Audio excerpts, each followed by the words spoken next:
بسم اللہ الرحمن الرحیم۔ السلام علیکم، ویلکم ٹو مائی چینل۔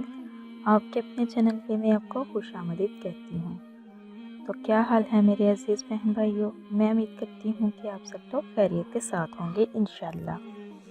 اللہ تعالیٰ کے سوا کوئی معبود نہیں، وہ اکیلا ہے، اس کا کوئی بھی شریک نہیں، اسی کی بادشاہی ہے اور اسی کے لیے تمام تعریفیں ہیں۔ وہ زندہ کرتا ہے اور مارتا ہے اور ہمیشہ ہمیشہ کے لیے زندہ ہے، جس کو موت نہیں، عظمت اور بزرگی والا ہے، اس کے ہاتھ میں سب کچھ ہے، وہ ہر چیز پر قادر ہے بے شک۔ میرے پیارے بہن بھائیوں، میں آج آپ کے لیے بہت ہی مجرب وظیفہ لے کے آئی ہوں۔ اگر آپ کوئی بھی کام کرتے ہیں اور ناکامی کا سامنا کرنا پڑتا ہے، بہت محنت اور لگن کے باوجود بھی کامیابی آپ کا مقدر نہیں بنتی، تو آج آپ کو ایک ایسا وظیفہ بتاؤں گی جس کے کرنے سے انشاءاللہ مٹی میں ہاتھ ڈالو گے تو سونا بن جائے گا۔ خاص کر جو وظیفہ میں آج لے کے آئی ہوں وہ ہے اسٹوڈنٹ کے لیے، اسٹوڈنٹ کی کامیابی کے لیے۔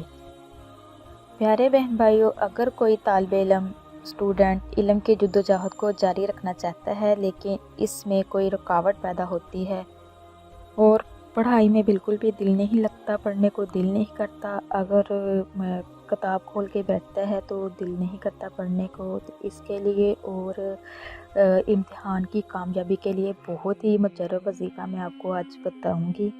تو میرے پیارے بہن بھائیوں، آپ نے کرنا کیا ہے کہ جب بھی آپ سبق یاد کریں، سب سے پہلے آپ نے 3 مرتبہ یا 5 مرتبہ درود شریف پڑھ لینا ہے پہلے، سبق یاد کرنے سے پہلے، اور اس کے بعد پھر آپ نے تیسرا کلمہ پڑھنا ہے، پھر آپ نے کتاب کو کھولنا ہے اور سبق یاد کرنا ہے۔ انشاءاللہ دیکھنا آپ جو بھی یاد کرو گے وہ آپ کے ذہن میں بس جائے گا اور انشاءاللہ آپ کو سبق یاد ہوگا۔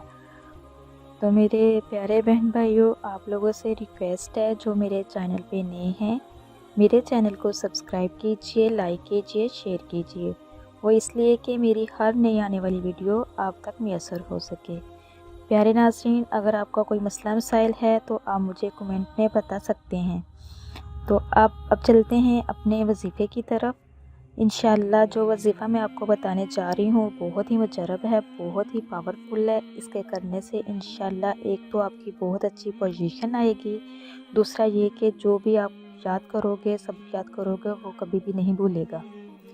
تو پیارے ناظرین، آپ نے کرنا کیا ہے، اپنے ایگزام والے روم میں جانے سے پہلے آپ نے ایک تسبیح ربی انی مغلوب فانتصر یہ پڑھنی ہے۔ اول اور آخر پر آپ نے ایک دفعہ یا 3 یا 5 دفعہ درود شریف پڑھنا ہے۔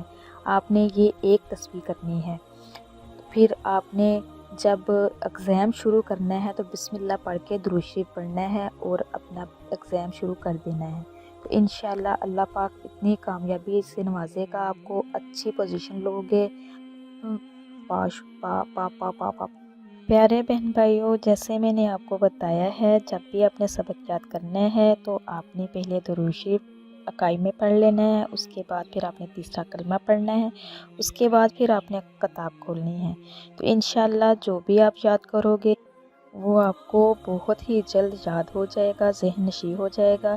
تو جیسے جیسے میں نے آپ کو بتایا ہے ویسے ہی آپ کرنا۔ اس کے بعد آپ نے کیا کرنا ہے کہ آپ کو جو میں نے بتایا ہے ایک تسبیح اول آخر درود شریف اور ایک تسبیح ربی انی مغلوب فانتصر کی پڑھنی ہے کمرہ امتحان میں جانے سے پہلے، اور جب آپ نے ایگزام شروع کرنا ہے تو آپ نے درود شریف پڑھ کے بسم اللہ اور درود شریف پڑھ کے آپ نے ایگزام شروع کرنا ہے۔ انشاءاللہ اللہ پاک کامیابی سے نوازیں گے، انشاءاللہ بہت اچھا رزلٹ آپ کا آئے گا انشاءاللہ۔ تو اسی کے ساتھ میں اجازت چاہوں گی، انشاءاللہ نیکسٹ ویڈیو میں ایک اور نئے وظیفے کے ساتھ آپ کی خدمت میں حاضر ہوں گی۔ اب تک کے لیے اتنا ہی۔ اللہ پاک سے دعا ہے اللہ پاک مجھے، آپ کو اور سب کو اپنے حفظ و ایمان میں رکھے، آمین۔ اب تک کے لیے اتنا ہی۔ اللہ حافظ۔ بچوں کو امتحان میں کامیاب کریں۔